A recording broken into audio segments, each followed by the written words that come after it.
एक शाम प्राची टीवी पर सीरियल देख रही होती है। तभी उसकी सास वहां आती है। अरे सीरियल में तो ऐसे मग्न है जैसे आज रात का खाना पड़ोसी आकर बनाएंगे।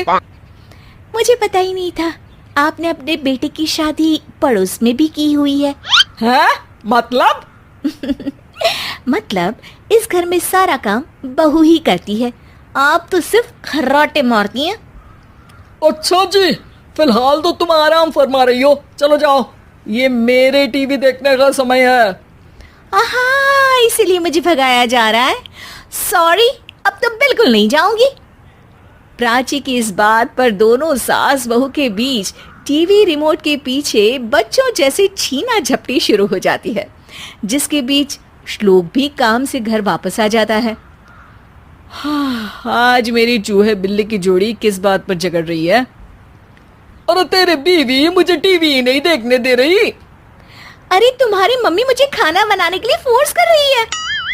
अरे वाह, ऐसे बेतुके रीजन पर तो बच्चे भी झगड़ा नहीं करते। अरे मुझे कुछ मत बोल, सब इसने ही शुरू किया है। हाँ हाँ, जैसे आप तो बहुत दूध की धूली है ना। अरे बस, दोनों चुप। प्राची जाओ, खाने की तैयारी करो। और माँ तुम छोड़ो, तुम्हें क्या बोलूं, शांति से अपना सीरियल देखो, मुझे दोबारा लड़ने की आवाज सुनाई नहीं देनी चाहिए। ऐसा बोलकर श्लोक वहां से चला जाता है, जिसके पीछे पीछे प्राची भी कुछ न कुछ बड़बड़ाते हुए रसोई में चली जाती है। हाँ हाँ, सासू जी को तो कुछ बोलेंगे ही नहीं, बस मुझ पर ही हुक्म चलता है, खाना बनाओ, जैसे मैं इनके घर में खाना बनाने के लिए आई हूँ। इसी तरह शाम बीतती है और रात को श्लोक और प्राची की सास खाना खाकर सोने चले जाते हैं, लेकिन प्राची गुस्से में कुछ खाए बिना काम में ही लगी रहती है। इस घर में किसी को घंटा फिक्र नहीं पड़ता, मैं खाऊं या भूखी रहूं। प्राची कुछ देर के लिए रसोई से बाहर जाती है और जैसे ही वापस आती है तो वहां दूध का भरा ग्लास देखकर हैरान रह जाती है। फिक्र पूरी है, बस दिखाना नहीं है। प्राची दूध पीकर सोने चली जाती है और अगली सुबह एक बार फिर सास बहू का कार्टून नेटवर्क स्टार्ट हो जाता है। ये तुमने ही किया है। अरे अजीब जबरदस्ती है, मैं बोल रही हूँ मैंने कुछ नहीं किया। दोनों ने मिलकर पूरे घर को पागल खाना बनाया हुआ है।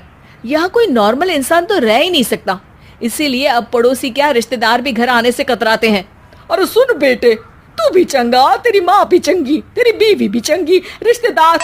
हाँ जी, आपको नहीं पता क्या, गंगाधर ही शक्तिमान है, रिश्तेदार ही। हाँ हाँ, बस समझ गया। कभी जानवरों जैसे लड़ेंगी तो कभी जुगलबंदी करेंगी। भाई मैं आप दोनों के बीच में नहीं फंसना चाहता। सास बहू की इस मनमौजी जोड़ी से परेशान होकर श्लोक अपना सिर खुजलाता वहां से चला जाता है। चलो अब मैं भी कीर्तन में जा रही हूँ। इस पर जैसे ही सास कमरे में अपना पर्स लेने जाती है तो वहां नाश्ते की प्लेट रखी देख मुस्कुराने लगती है और नाश्ता करके घर से बाहर निकलते हुए कुछ पैसे टेबल पर रख जाती है, जिसकी कुछ देर बाद सिलेंडर वाला घर आता है। ओ मोरी मैया, मैं सिलेंडर के बारे में तो बिल्कुल भूल ही गई थी। घर खर्च के सारे पैसे भी मम्मी के पास है और श्लोक से बोला तो उल्टा 4 बात सुनाएंगे। प्राची ये सोच ही रही होती है कि अचानक उसका चेहरा चमक उठता है और वो घर में आकर इधर उधर देखने लगती है। तभी उसकी नज़र टेबल पर रखे पैसों पर पड़ती है, जिन्हें वो सिलेंडर वाले को दे देती है। ये सब श्लोक देख लेता है।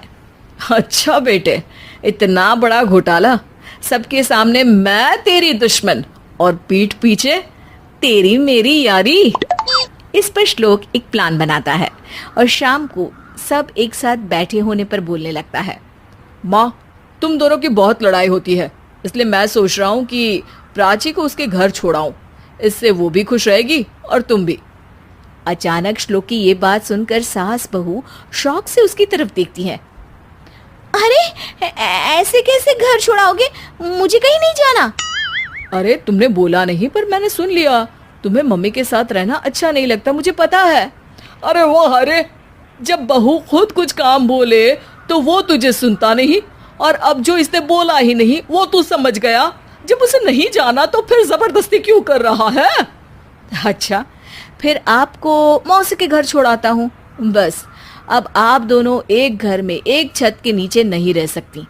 मैं इस टॉम एंड जेरी की जोड़ी को और नहीं झेल सकता। है? ऐसे कैसे नहीं रह सकते?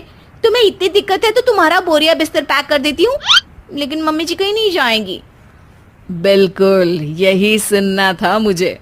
अगर दोनों में इतना ही प्यार है फिर हर वक्त ये लड़ाई का नाटक क्यों करती हो?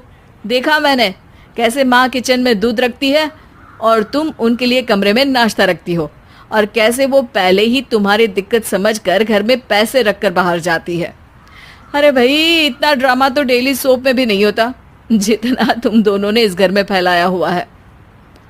तू हमें टॉम एंड जेरी बोलता है ना, तो याद कर वो दोनों भी एक दूसरे को बाहर वालों की बुरी नजर से बचाने के लिए हमेशा सबके सामने लड़ते थे, लेकिन अकेले में दिक्कत के समय मदद भी तो करते थे।